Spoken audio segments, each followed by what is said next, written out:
Hey y'all, I'm sorry I'm late, only by about an hour and 12 minutes. I've been up in my attic. The AC is not working. I think that I probably had a clogged drain line, which led to frozen coils. I've got the coils unfrozen now and could start running it. And then I started to put it back together and realized what time it was and rushed downstairs from the attic to talk with you guys. So my apologies. Anyway, so let's talk about endorsements and what they actually mean and where they come from. And unfortunately, most of the time, an endorsement is not really what most people think it should be or actually believe that it is. Generally, I would say that most people, most rational people, think that an endorsement is an entity, meaning a person or an organization, saying, I agree with this person so much that I think that we should vote for them and elect them and hire them to do the job. Unfortunately, um, the agendas of certain agencies and certain people don't necessarily always line up with their stated principles. And I know that's a problem, and I regret that, but that is a simple fact. Let me give you a couple of examples. In 2016, I was a delegate, not a state delegate, but a delegate within the Republican Party to the Republican Party Platform Committee. So we were actually going there to discuss what the Republican Party should be doing, what the platform for the Republican Party for the next 4 years should be, that sort of thing. So we voted. We wrote a new platform. The first item on the 2016 West Virginia Republican Party platform was, you ready for this? Lower the gasoline tax. Lower the gasoline tax. Shortly thereafter, I was elected along with a gaggle of new freshman Republicans, as well as a new Democrat governor named Jim Justice. And Jim Justice showed up and demanded a $450 million tax increase on the people of West Virginia because y'all just aren't taxed enough, apparently, for Jim Justice. By the way, don't vote for that guy for U.S. Senate. If you're not paying attention, please pay attention. Please go back and look at some of the things that he's done and make the right choice. And do not vote for Jim Justice in the Republican primary for U.S. Senate for West Virginia. But anyway, during that discussion over whether or not we should give Jim his $450 million tax increase, one of the things that came up regularly was, excuse me, the fact that we had a state Republican platform that was very clear about the fact that we should lower taxes, and so that was the constant argument. We can't do that. That's not what we promised the voters, and I was all for that. I love that argument. It was right. It was good. It was the promise that we had made. Hey, Christopher, it was the promise we had made to the voters of West Virginia that we were going to lower taxes. And then a short while later, Jim Justice was baptized. He saw the light. He was converted into conservatism just out of nowhere and suddenly became a Republican. And that's fine. That's great. I love it when people can finally see the light. And not that becoming a Republican means you saw the light, which I'm about to demonstrate by telling you the Jim Justice saga. But, if people come to understand things they didn't understand before, I've had moments like that. We all have.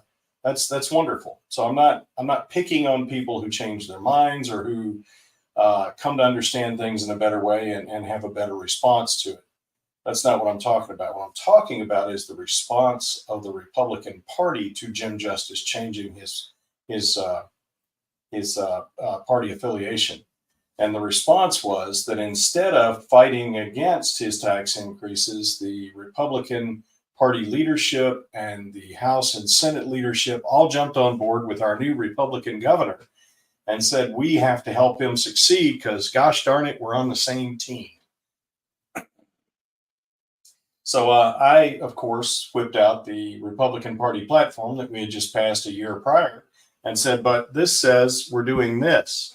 And they said, but our governor says we're doing that. And I said, yes, but this is who we are. This is what we agreed to. This is the contract we made with the Republican voters of West Virginia. And the response that I got from the sage, old, experienced John Overington, who had been a delegate for 34 years, a Republican delegate for 34 years, he said, the platform's not really binding. It's not really what it's about. Just kind of some ideas, things we might like to see happen. And, you know, when other things are going on, we make different decisions. So when we have a Republican governor who's demanding massive tax increases, that's what we do because he's a Republican, you see. I was profoundly disappointed in this response, and I spoke with other members of the Republican, quote, leadership, and they all agreed with it. So if you can see what I'm saying, endorsing ideas, let's start with endorsing ideas, then we'll go to endorsing people and all these other things. So endorsing ideas is not what you or I would expect it to be, what we would hope that it would be, or maybe even what we believe that it is. It's not. When you or I endorse an idea, generally it's based on practicalities, it's based on principles, it's based on priorities. In other words, this is what the situation is. It is a fact. This is what we believe. And this is how we get from what we understand the situation to be to what we want the situation to be based on what we believe to be right and true and just. But see, that's not how things work in politics. You have to understand that the idea is never to establish a set of principles and then work from there to actually have the government do its job within that set of principles or according to that set of principles. The idea is always, how do I build my little kingdom? And often what it means is, as a member of this team, I have more of a chance of building my little kingdom because this team currently has the upper hand.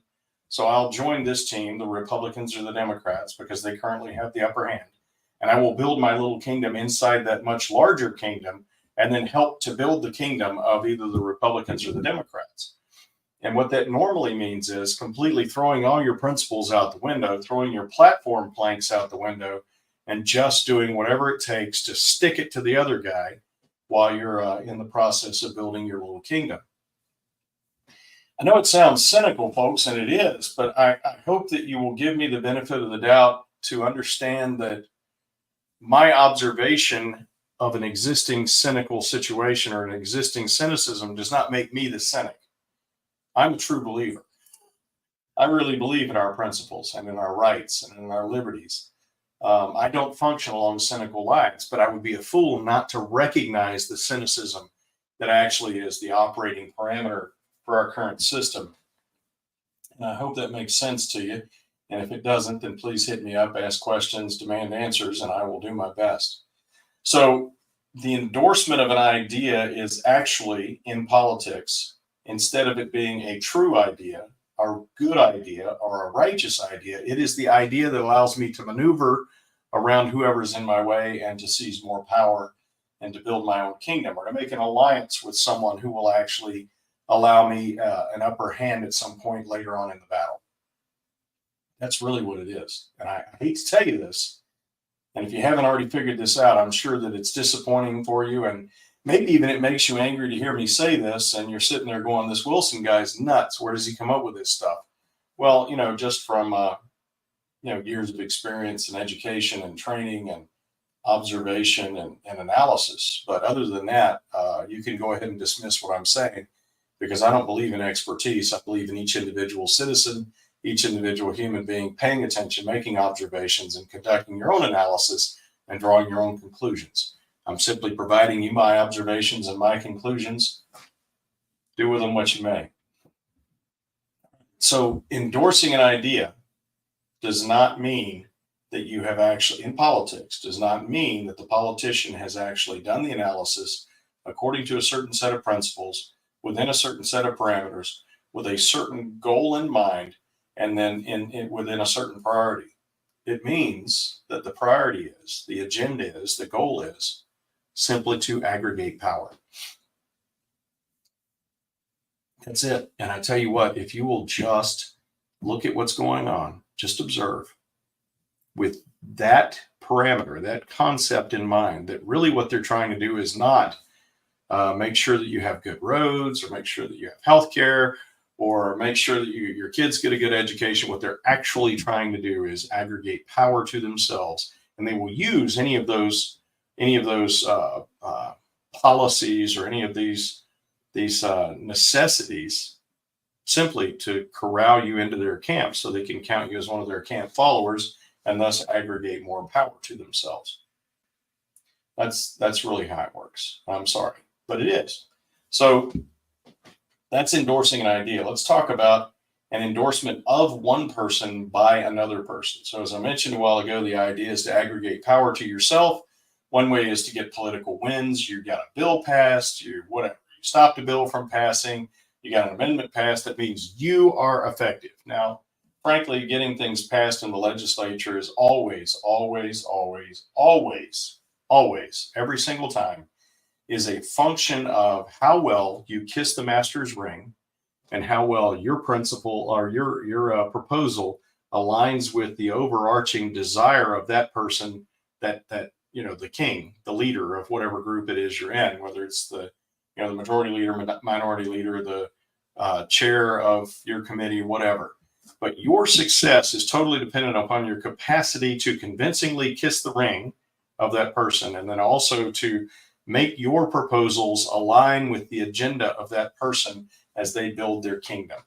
So as you swear allegiance to that little king, that little petty tyrant, he then empowers you to become a smaller petty tyrant, which then positions you as he moves along for you to move up and become a larger petty tyrant, a petty tyrant of a larger realm. And that's all it means, folks. That's all it means. So these guys would get committee chairs, things. I was a committee chair. I was the chairman of the Veterans Affairs Committee. You see here. This one. Yeah, here we go. There you go. Chair of Veterans Affairs. And then when I made it clear that I was not doing the ring kissing thing, strangely enough, I lost my committee chairmanship. So that's just the way it goes. So the endorsement of one person by another is really a function of it's a transactional political function. Okay. Now, when I actually tell you that I have done my research on a person and I believe that that person holds principles at least similar to the ones that I espouse: constitutional governance, that the government exists to secure your individual natural rights, that we have to maintain the principles of freedom for all. Whether I agree with them on certain policies or not is a completely separate issue, because sometimes I disagree with myself. I certainly disagree with other people. Sometimes I disagree with other people and I'm wrong. So that's not the issue. The issue is the principles. So when I tell you I have studied this guy, I've worked with him, I know his character, I know what he's accomplished, I know his intent based on what we've done together, and I endorse this guy. Most of the time when that happens, there is no return endorsement. And I'm okay with that, because I didn't endorse him to get an endorsement back from him. I endorsed him because I believe that he will do things that will allow my children to live in a free, just, prosperous, and secure land, that it will allow them to raise their children in a free land. That's all I care about. But I want you to understand that most of the time, that's not what it means. What it means is, hey, I'll bolster your campaign for re-election by giving you an endorsement and telling everybody how wonderful you are, but here's what I need from you. Okay? So these endorsements that you keep hearing of one politician endorsing another and who endorses him, and they're all buddy, and who cares? It doesn't mean anything. I guarantee. Now, again, I do know a couple who will endorse other candidates because they honest to God believe in what they're doing. So what do? Do you discard all of them? Do you believe all of them? No, you do what you always do. You do the analysis. You observe who is speaking and what sort of a person they are, what their character is, and who they're speaking about, and what that person's character is. And if the observations that are provided to you by the endorser of the endorsee match up with what you've seen before or what the evidence supports. So like if, for instance, someone pops up and says, like the Republican Party of West Virginia recently has done, that Delegate Don Forst of District 91, South Berkeley County, if they say he's a super conservative guy, and you say, cool, that's good. I'm glad to know that the Republicans think that Don Forst is a super conservative guy. Let me just check that out real quick. And you go look at Don Forst's voting record, and you see, or even better, you look at Top's list. Barry Holstein, retired Army First Sergeant, does this analysis every session, and it's pretty good. It's a lot of really good information. And his analysis is very sharp, and I recommend you take a look at it. But anyway, you go back, you look at that, you look at Don Forst's voting record, and you say, gosh, there's only one Democrat who is to the left of Don Forst.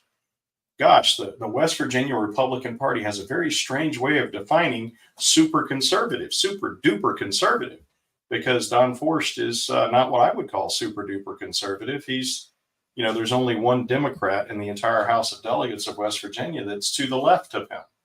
Well, how far left does a guy have to go before he's no longer super duper conservative? I don't know. You got to figure that out for yourself. But it's something you've got to think about. You can't take anybody's word. You can't take my word for it.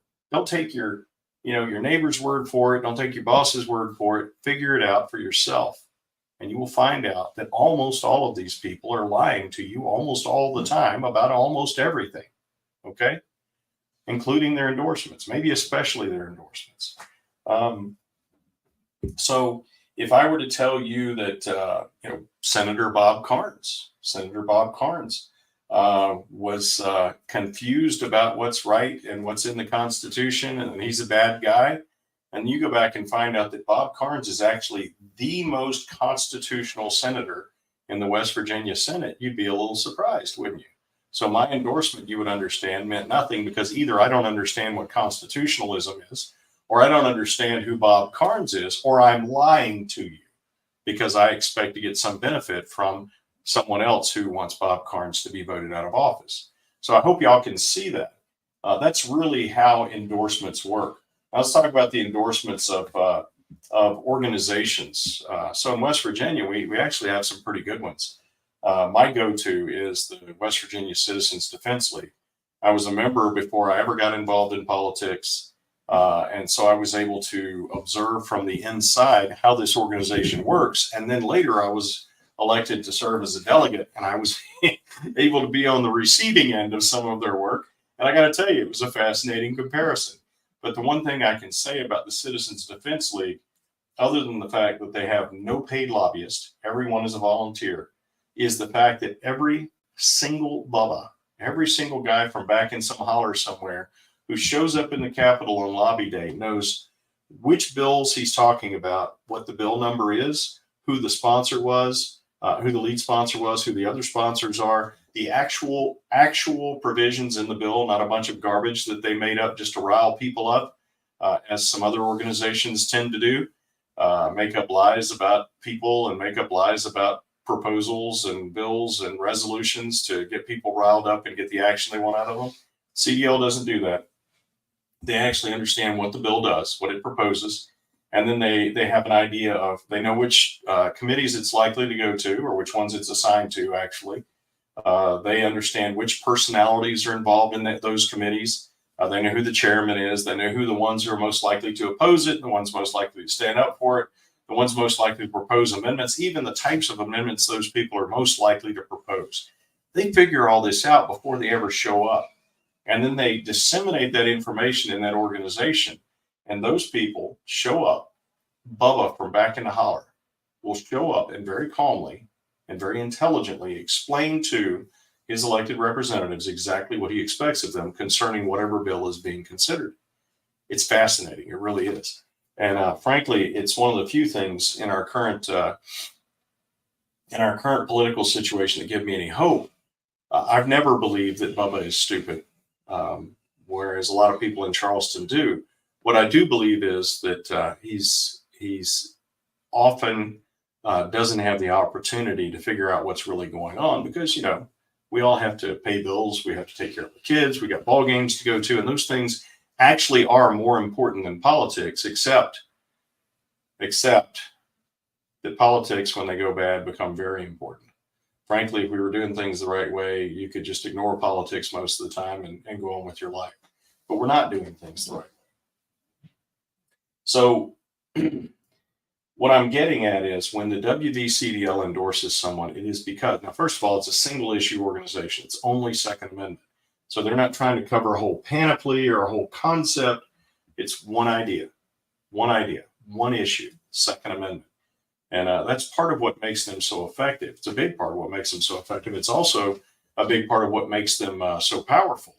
because they're able to bring in people from all backgrounds who agree on that one concept.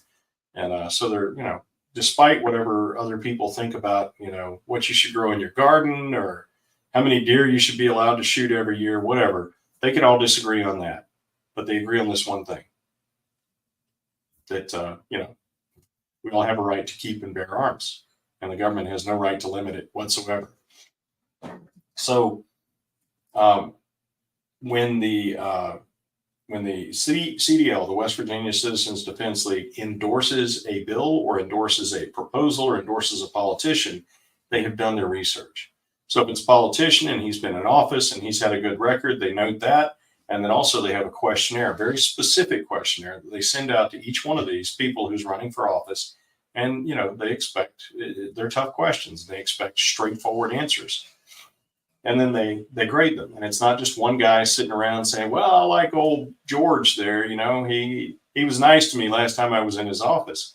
As a matter of fact, I know for a fact that they sometimes will reject George, who was nice to him last time he was in their office, for somebody else who's kind of hard to get along with, but who actually aligns with their principles and will stand up for them. They are very focused on that. There are other organizations in this state. Hey, Miss Rose, I hope Mr. Charlie's doing well. Hope he enjoyed his birthday. So, this is not about the CDL. I'm just holding them up as an example of what it means to get an actual endorsement. So these guys will endorse people that may or may not have the personalities they like, or may not agree with them on everything in the world, but they agree with them on the one thing they're grading them on. And they will endorse the guy who will uphold that one thing they're grading them on. And then they publish their endorsements very clearly and explain why. Okay, that endorsement is what you and I as voters hope that all endorsements are. Unfortunately, although the WVCDL is the shining example of how it should be done, most organizations, most individuals do not adhere to that concept when they issue an endorsement. Once again, it's usually about what political payback can I get? And look, I'm sorry if it bothers you, but that's how human beings function. What am I going to get out of this? All right. And if you don't have a strategic vision that allows you to see the benefit of actually upholding your principles and the good that will come out of that, rather than getting whatever little benefits you can get today, you're going to fail.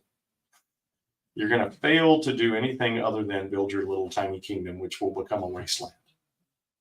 Okay. So instead of building your own little kingdom, which will become a wasteland, you serve principles that are higher than you are. And then you build almost heaven. And we don't have to be kings and queens and tyrants. We can be neighbors. And that's the way it's supposed to work. So you've got other organizations who don't base their decisions for endorsements on the actual adherence of the candidate to the principles that the endorsing agency proposes or upholds or claims as their own. What they do is they do it for access. Let's talk about access for a minute. So when a politician grants you access, in other words, invites you into his office to sit and talk with him, responds to your Facebook post, whatever like that, don't ever walk away from that exchange thinking, I have done something, I have accomplished something. Because I guarantee you from experience, having sat in the office when a politician did this on numerous occasions, yes, sir, thank you for stopping. Oh, it's so nice to see. Yes, I do remember your dog, Bubba. That was great. I love your dog. Yeah, he was so cute. Anyway, so what can I do for you? And then you lay out your concern, your complaint, your hope, your wish, whatever it is. And he says, well, I understand what you're saying. We will keep an eye out for that. And we will try to do good things for you, neighbor. And you walk out of there thinking, man, I have done something. I communicated with my representative in the Capitol, and he's on my side. He is not on your side. He couldn't care less what you think. He did what he had to do to get reelected. And unless you make him do more to get reelected, he's going to continue to do the same thing. So what he'll do is he'll continue to glad hand you and smile at you and nod while you're talking and recognize your grandkid's name or whatever, or act like he recognizes it, so he can get you to vote for him because you have access to him, right? He doesn't want you to have access to him, but it's something that's required of him to get reelected. On the other hand, you might have a delegate who is or is not as accessible as you would hope, but who will hew to your principles in the same way that you do, or at least hew to a set of principles that allows us all to uphold our own principles. I hope you can see why that's important. So while he may not agree with everything that you believe, what he does believe is that you have a right to believe it and to live that way, and he will stand up for that right, no matter what it cost him. An endorsement of a principle, a proposal, a person, or an agency from that person means the world. And that's what I was saying with the CDL.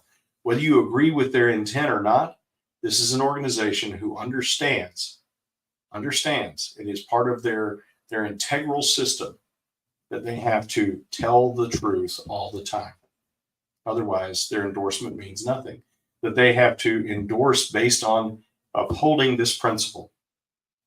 Otherwise, their endorsement means nothing. They lose all credibility.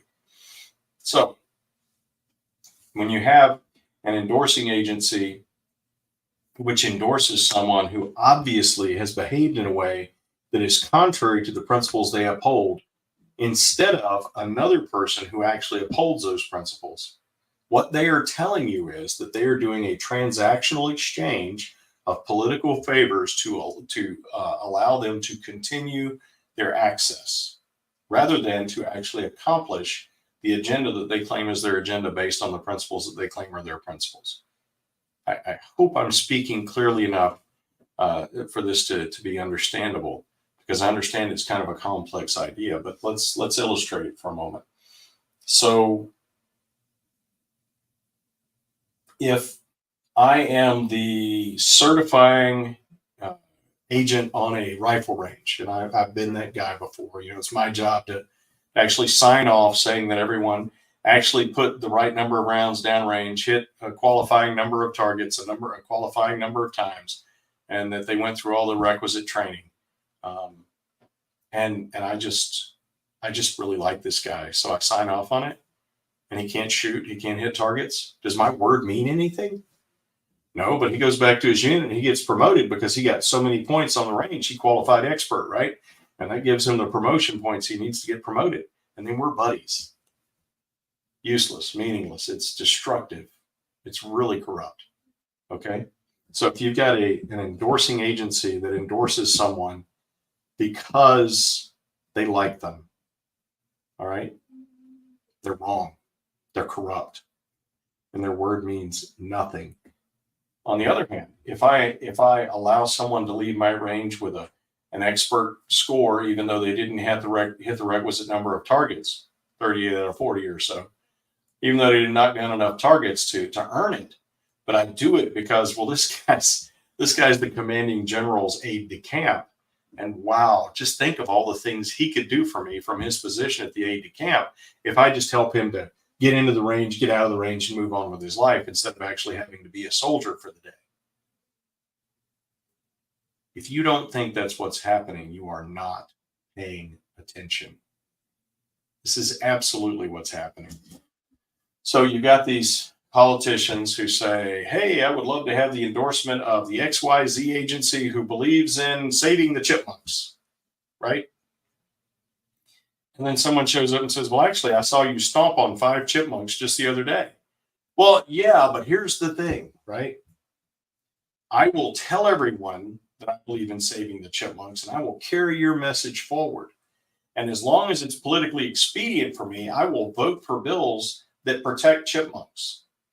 Meanwhile, see, I'm a committee chair, and you will be invited to come and speak before my committee and publish your message and to be important. People will know how important you are because this committee chair always turns to you for guidance and recommendations and for your insight.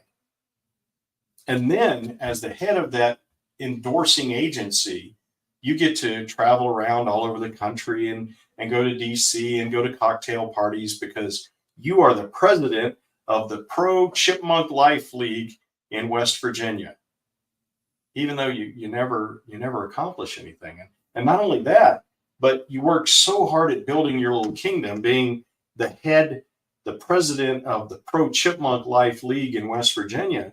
What you do is you protect that instead of the lives of chipmunks by doing things like convincing delegates and senators who have proposed pro chipmunk life legislation. You convince them to withdraw their legislation, because what that will do is that will upset other people and might cause the people that you have access to, the people who allow you that position so that you look like you're somebody, even though you're not using that position, that influence, or that power to actually accomplish your stated mission. But you get all the medals pinned on, and they give you awards, and people donate to your agency, and you have lots of people who look up to you and think you're wonderful, and you've got a long mailing list where you send out all these emails that tell people how smart and wonderful you are, and everybody believes you because, by gosh, you love chipmunks. And you actually work against your own principles. The principles that you state publicly are yours. You work against your own agenda. The principle that you state publicly is your agenda and the agenda of your organization. And in the name of that organization, under the auspices of those principles, and according to that agenda, you issue endorsements of ideas, of priorities, of principles, of proposals, and of people who are absolutely the enemies of your stated principles and agenda. And that, my friends, is how an endorsement works. Now, there are a few people who are running right now who I am seriously considering endorsing. There are a few I've already endorsed, a couple of pretty important races that I think it's worth my issuing an endorsement in, because there are a few people who might care about my opinion on the matter. Actually, anytime I discuss endorsing a politician, where they must say, is my endorsement going to help you or hurt you? And if it's going to hurt you, maybe I'll stay out of the way. But the thing is that I have learned that I have endorsed a few people in the past, and quite a number of them have actually turned out to be exactly the opposite of how they presented themselves to me. I will forever bear in my heart the shame of working really hard to get John Hardy elected as a delegate in North Berkeley County. I worked hard. I gave him money that I couldn't afford to give him because I wanted him to win, because I believed it was the right thing. And that is the guy who proposed the amendment that allows us to continue executing babies in the state of West Virginia, little tiny mountaineers, little bitty human beings who have a right to life just like you or I do. And I failed. I endorsed a guy who should not be in office. Because I helped him to get into office, he was able to ensure that children can still be executed in West Virginia. And I don't know how to deal with that. Pretty unhappy about it. But if you would allow me the opportunity to say that that was an honest mistake, not an acceptable mistake, not excusable, but I honestly was trying to do the right thing, and I was more ignorant than I should have allowed myself to be, and I made a bad decision. So I am very leery of making endorsements, and the endorsements that I will actually offer here soon, they're more to the tune of, well, gosh, they all kind of reek, don't they? I mean, especially those guys who are currently in office who gave $290 million of your money, and I'm not making this up. It still amazes me how many West Virginians don't know that your legislature did this. Your Republican supermajority legislature took $290 million of your money and gave it to Bill Gates and the Chinese Communist Party. So looking at that, I cannot endorse any of the people who voted in favor of that. Your Republican supermajority voted to kill babies in West Virginia, to execute little tiny humans who have never done anything wrong. I cannot endorse anybody who voted in favor of that, which kind of leaves me in a quandary because, unless there's somebody else running, there's no one to endorse in that race. And all I can say is, gosh, God help us all. But we're in a state, folks, and you have to start paying attention more than you should have to. You have to start paying attention to these endorsements and figure out if the agency who is issuing the endorsements that you're basing your votes on actually upholds your principles, is actually pursuing your agenda, and is actually telling you the truth, because most of them are not. All right. Anybody got any questions for me? Okay, so Charlie's getting better, finished his chemo and radiation, waiting on a follow-up. All right. Well, I will continue praying, Miss Rose, and I look forward to hearing a good report. Yes, ma'am. Do your research. And listen, I want to be very clear about this. I'm not asking anybody to trust me. I want you to challenge me. I want you to look into what I've said, what I've done, ask me hard questions, demand clear and concise answers, and then hold me accountable. You know why? It's not just because I want to be elected. Frankly, I hate politics. I'm doing this because, my kids need me to. But my soul, my integrity, my worth as a human being is more important to me than being elected. So if it cost me an election to be honest and true and stand up for what I believe is right, so be it. The people have spoken. It's that simple. So I will never ask you, just trust me. I'm going to do good things. I'm going to bring all the good stuff to West Virginia, as Jim Justice so comically said a few years ago, and then refused to actually define what good stuff is. I'm a little disappointed in, if he thinks he succeeded, I'm disappointed in what he thinks is good stuff. Frankly, when it comes to government, there is only one good thing. There's only one principle, only one priority, and that is to secure the natural rights of each individual citizen. Anything other than that is necessarily bad, corrupt, and wrong. It's just that simple. So, does anybody else have any questions, comments? No? All right. Going once, going twice. Again, please forgive me for being tardy today. I was up in my attic working on my air conditioning unit. I still haven't quite finished it. I just got to put it back together and flip the switch and turn it back on, and I think everything will be fine based on the work I've done on it. But I did have to do that this evening, and I lost track of time. So please forgive me. Thank you all for being here, and for our friends who are going to watch this later on, the recorded version, thank you for doing so, and continue to comment on it. Tag me in your comments so that I can see that you've commented on it and I can respond to you. Miss Becky, that's very kind of you to say, and I am profoundly honored. But frankly, anytime someone trusts me, it scares me because I take it seriously. It's a huge burden, and again, it's an honor, but it places an onus on me that sometimes can be a burden, and I'm grateful for the burden, because one day I'm going to be held accountable ultimately for everything I say and do, and God help me on that day. And I think maybe He will, but I think He will, because I trust Him, because I've given myself utterly into His hands. But He will call me into account. So I'm trying really hard to do what I believe is right. And sometimes I don't know what's right. Sometimes I make bad decisions, and sometimes I fail.